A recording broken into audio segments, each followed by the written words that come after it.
नमस्कार, city post में आपका स्वागत है। मैं हूं श्रीकांत प्रत्युष और मेरे साथ हैं हम पार्टी के राष्ट्रीय प्रवक्ता दानिश रिजवान, जो किसी परिचय के मुहताज नहीं हैं।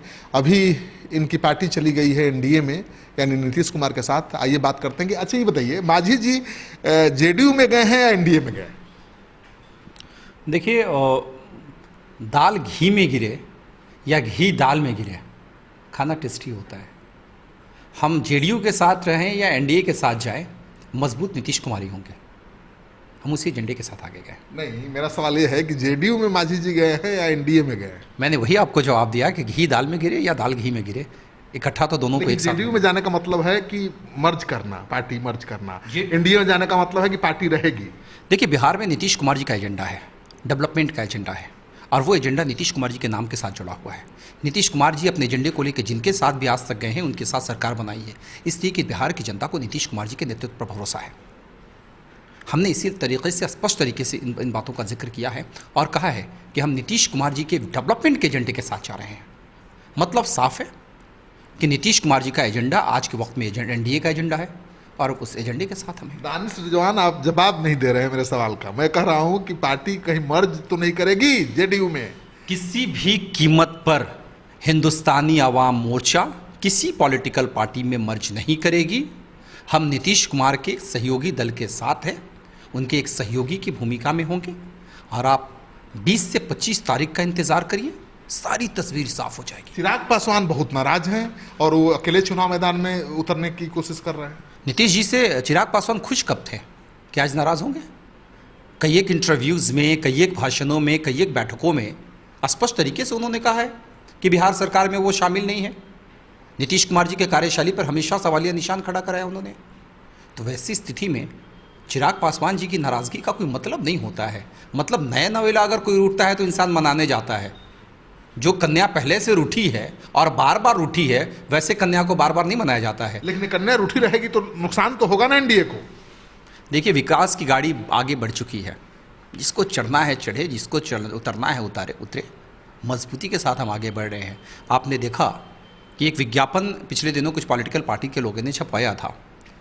बैनर्स पे चल रहे फर्स्ट बिहार फर्स्ट बिहारी। वो बैनर आपका भी हो गया। मैं वही कह रहा हूँ, फर्स्ट बिहार फर्स्ट बिहारी। 2005 के पहले जब बिहार के युवा, बिहार की जनता किसी दूसरे प्रदेश में जाती थी तो खुद के नाम से आगे से बिहारी छुपा कर रखती थी। बिहारी एक गाली बन चुका था 15 साल के इस जंगल राज में। लेकिन नीतीश कुमार जी ने आज बिहारी शब्द का इतना इम्पोर्टेंस बता दिया है पूरी दुनिया को कि अब सबको लगता है कि बिना बिहारी कहे हमें वोट नहीं मिलेगा। ये नीतीश कुमार जी की देन है। तो फर्स्ट बिहार फर्स्ट बिहारी ज़रूर है, लेकिन मुझे लगता है कि फर्स्ट बिहार नीतीश कुमार ही है, क्योंकि बिहारी शब्द को जिस आदमी ने एक शख्सियत बनाने का काम किया है। यानी आपने चिराग पासवान के हथियार से ही चिराग पासवान पर हमला बोल दिया। हमले ऐसे ही होते हैं। बंदूक जिसके हाथ में होती है मजबूत वही होता है। आज हमारे पास है तो हम मजबूत है, कल आपके पास होगी तो आप मजबूत होगी। लेकिन दानिश रिजवान, जो सोर्सेज बता रहे हैं कि चिराग पासवान ने बीजेपी के सामने प्रस्ताव रखा है कि केंद्र में एनडीए के साथ वो रहेंगे, बिहार में बीजेपी उनको अकेले चुनाव लड़ने दे, और जेडीयू जहां जहां से चुनाव लड़ेगा वहां वहां अपना उम्मीदवार उतारेंगे। लड़े? किसने रोका है? वो लड़ेंगे, हम भी लड़ेंगे। अगर वो जेडीयू के खिलाफ कैंडिडेट देंगे तो हम लोग जनशक्ति पार्टी के खिलाफ कैंडिडेट देंगे। मुझे लगता है, देखिए, एक चीज़ बहुत साफ है और हम बड़ी साफगोई से बातचीत करते हैं। अगर नीतीश कुमार जी सलीके से सूबे में काम नहीं कर रहे हैं तो चिराग पासवान जी को अपने प्रचार में नीतीश कुमार जी को नहीं बुलाना चाहिए था। नीतीश कुमार जी से लंबा लंबा भाषण नहीं कराना चाहिए था। उनको मानना चाहिए था कि जनता उनके साथ नहीं है। जो नेता सही काम करता है उसी को लोग बुलाते हैं ना अपने प्रचार प्रसार में। चिराग पासवान जी को जब ज़रूरत थी, उनके पूरे परिवार को ज़रूरत थी, तो जमकर नीतीश कुमार जी का उपयोग किया। और आज जब सांसद बन गए हैं तो कह रहे हैं भाई नीतीश जी ने कोई काम नहीं करा है।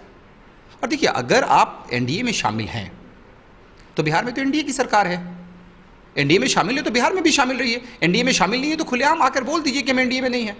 बिहार में अकेले की ना नीतीश कुमार जी की सरकार है। वो एनडीए में रहना चाहते हैं लेकिन नीतीश कुमार के साथ नहीं रहना चाहते हैं। आपको याद होगा 2005 का चुनाव, 2005 के चुनाव में कांग्रेस पार्टी के साथ एलजेपी का अलायंस था, लेकिन आरजेडी के साथ नहीं था। अब तो वही बात होगी कि हम शादी करेंगे, शादी नहीं करेंगे लेकिन रहेंगे आपके घर में ही, सिंदूर भी लगाएंगे, टुकली भी लगाएंगे, सब कुछ करेंगे, लेकिन ये कहेंगे कि हम शादी नहीं किए हैं। अरे भाई साहब, एक चीज़ें होती हैं। आपने कहा कि हम एनडीए में हैं। बिहार में किसकी सरकार है? क्या नीतीश कुमार जी की अकेले की सरकार है? क्या सुशील मोदी जी की अकेले की सरकार है? बिहार में एनडीए की सरकार है। और अगर एनडीए में आप हैं तो अपने आप को आपको स्वीकार करना होगा कि हम एनडीए की सरकार में हैं। और अगर आप कहते हैं कि हम एनडीए की सरकार में नहीं है, मतलब आप एनडीए में नहीं हैं। चीज़ें तो देखिए, एक म्यान में एक ही तलवार होगा ना, एक म्यान में दो तलवार कैसे हटेगा? हट ही नहीं सकता है, पॉसिबल ही नहीं है। अच्छा ये बताइए, महागठबंधन को क्यों छोड़ना पड़ा? देखिए, महागठबंधन को हम छोड़ने के मूड में नहीं थे। तोड़वा दिया गया। हमें तेजस्वी यादव जी से बहुत उम्मीद थी। हमें लगा था कि बिहार में एक युवा चेहरा है, पढ़ा लिखा चेहरा है, सदन के अंदर अच्छा बोल लेते हैं। काफ़ी उम्मीदें थी, बहुत कोशिश करा सर। पिछले नवंबर महीने से लगातार हर 15-20 दिन पर हम बोलते रहे हैं कोऑर्डिनेशन कमेटी बना लीजिए, कोऑर्डिनेशन कमेटी बना लीजिए। लेकिन पता नहीं क्या रीज़न है, किससे प्रभावित होते हैं तेजस्वी यादव जी, कुछ भी नहीं सुने। लेकिन कोऑर्डिनेशन कमेटी नहीं बनाया तेजस्वी ने, तो इससे उनका प्रभाव थोड़े घट जाएगा। उन्होंने प्रभाव दिखाया, जैसे आपने कहा कि जुआ हैं, तेज तरार हैं, अच्छा बोल लेते हैं, अच्छा करेंगे, तभी आप उनके साथ थे। आपने छोड़ भी दिया तो उतना ही अच्छा करेंगे। देखिए, एक चीज़ है, कोऑर्डिनेशन क्यों नहीं बना आपको शायद इन चीज़ों की समझ तो बहुत होगी, इसी जगह से मैं भी उठ के पॉलिटिक्स में आया हूँ। कोऑर्डिनेशन नहीं बनाने की बेसिक वजह थी कि राज्यसभा का टिकट और विधान परिषद के टिकट के साथ किस तरीके की डील हुई है मैं नहीं कहता। राष्ट्रीय जनता दल के राष्ट्रीय उपाध्यक्ष रघुवंश प्रसाद सिंह जी ने मीडिया में आकर कहा कि राज्यसभा की सीट विधान परिषद की सीट के साथ किस तरीके से सेटिंग करी गई और किस तरीके से अर्थव्यवस्था आर्थिक बेच दिया गया। आप ये कहिए, रघुवंश प्रसाद जी ने साफ तौर पे कहा, जो युवा नेता बिहार के अपोजिशन में बैठता है, वो राज्यसभा और एमएलसी की सीट को बेच देता है, वो युवा अगर बिहार का मुख्यमंत्री बनेगा तो इस राज्य को बेच देगा। इसलिए हमारे नेता ने स्पष्ट तरीके से कहा कि विपक्ष में रहकर जो सीटों को बेचने का काम करते हैं, अगर वो सरकार में बैठेंगे तो सूबे को बेच देंगे। हमें बिहार को बेचने से बचाना है। कैसी लड़ाई होगी इस बार एनडीए और महागठबंधन में?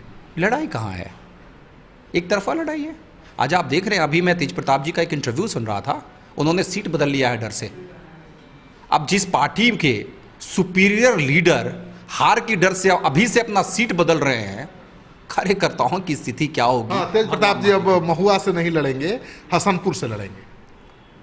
वो अपने गांव से भी लड़ेंगे, अपने परिवार में भी जाकर चुनाव लड़ेंगे तो हार के आएंगे। महुआ और हसनपुर को तो छोड़ दें। और तेजस्वी यादव? देखिए, तेजस्वी यादव जी बड़े नेता हैं, मेरे जैसा एक छोटा सा पार्टी का कार्यकर्ता क्या बोलेगा? बस यही अनुरोध है कि युवा है, युवाओं से बहुत उम्मीद है बिहार की जनता। तेज प्रताप को आप बोल रहे हैं कि घर में भी हारेंगे, लड़ेंगे, तो आप तेजस्वी के बारे में क्यों नहीं बोल रहे हैं? मैं इसलिए नहीं बोल रहा हूँ कि तेज प्रताप यादव ने अभी घोषणा कर दी, चुनाव होने से पहले ही हार मान ली कि हम महुआ में काम नहीं मैंने करा है तो मैं हार जाऊँगा। तो जो चुनाव से पहले ही रणभूमि में उतरने से पहले ही सरेंडर कर जाए, उसे नेता भी अगर कोई मानता है। और देखिए, तेजस्वी यादव जी में मैं फिर आपसे कह रहा हूँ कि तेजस्वी यादव जी में क्षमता है, लेकिन पता नहीं किनको अपने प्रदेश में लाकर बैठाल दिया है। उन्होंने कसम खा लिया है जगदानंद सिंह जी ने कि तेजस्वी यादव जी के हार पर अंतिम कील वही ठोकेंगे और फिर राजनीति से संन्यास लेंगे। राजनीतिक करियर जो उनका तेजस्वी यादव जी का बर्बाद होने वाला है, उस पर अंतिम ताबूत कर अंतिम जो कील होगी ना, वो जगता बाबू ठोक ठाक के कहेंगे, अब भाई लालू जी को शिवानंद तिवारी जी ने भेज दिया, तुम्हारे वो शिवानंद जी के बगल में मैं रहने वाला, मैं तुम्हारे करियर को भेजूंगा। उसके बाद राजा जगता बाबू से क्यों सब नाराज? सहयोगी दल भी हैं, रघुवंश बाबू भी हैं, सबको क्यों दिक्कत है? जगदानंद बाबू तो बहुत डिसिप्लिन वाले नेता हैं। देखिए, हम लोग जब पढ़ाई करते थे तो के सर एक टीचर हुआ करते थे, वो बोलते थे कि जो इंसान सामने को सामने कहे वो बहुत खतरनाक होता है, वो दिखावे के लिए सामने को सामने कहता है। और जगता बाबू में यही क्वालिटी है।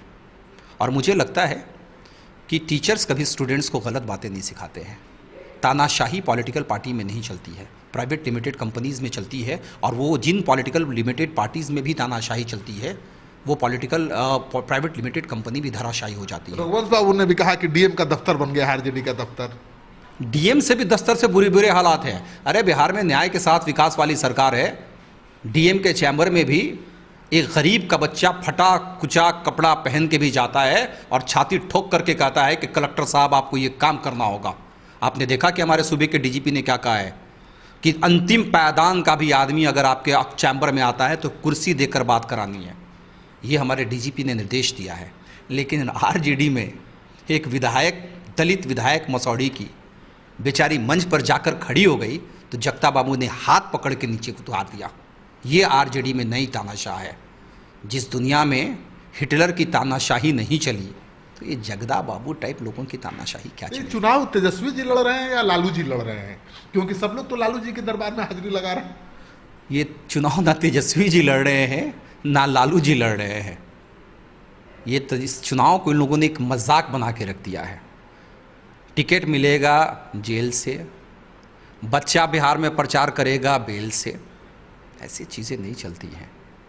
देखिए, राजनीति में जनता के बीच में जाना होता है और जनता के हालात राष्ट्रीय जनता दल में क्या है कि सिर्फ नाम की है कि राष्ट्रीय जनता दल, लेकिन नेता प्रतिपक्ष परिवार का होगा, विधान परिषद का नेता प्रतिपक्ष परिवार का होगा, राष्ट्रीय जनता दल के राष्ट्रीय अध्यक्ष परिवार के होंगे, राज्यसभा भेजना होगा परिवार के होंगे। स्थिति ये है कि जब तो कह दीजिए ना कि प्राइवेट लिमिटेड पार्टी, क्यों कहते हैं राष्ट्र के जनता का दल है?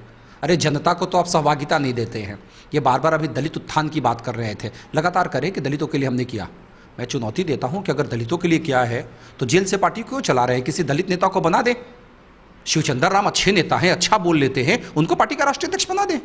दलितों से इतना प्रेम है तो, मुसलमानों से इतना प्रेम है तो सिद्दीकी साहब जैसे वरिष्ठ नेता को आपने चलता कर दिया और खुद बन के बैठे नेता प्रतिपक्ष।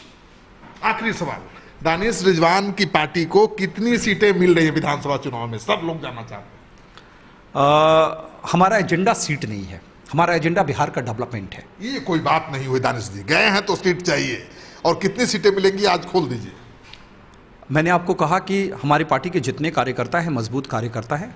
हमें उम्मीद है कि माननीय मुख्यमंत्री नीतीश कुमार जी हमारे तमाम कार्यकर्ताओं को टिकट देंगे। 10 सीट से ऊपर मिलेगा? 20-25 के बीच में सारी चीज़ें क्लियर हो जाएंगी, क्या होगा। चलिए, तो दानिश रिजवान कह रहे हैं कि इंतजार करिए, 20-25 तारीख तक सब कुछ साफ हो जाएगा कि कौन कहां से लड़ेगा, कितने सीटों पर लड़ेगा। लेकिन काफ़ी तल्ख तेवर हैं तेजस्वी यादव को लेकर। ये साक्षात्कार आपको पसंद आए तो इस वीडियो को खूब शेयर करिए दोस्तों के साथ। अगर आपने अब तक हमारा चैनल सब्सक्राइब नहीं किया है तो जरूर कर लीजिए। आपका सहयोग समर्थन सिटी पोस्ट की टीम के लिए बहुत मायने रखता है।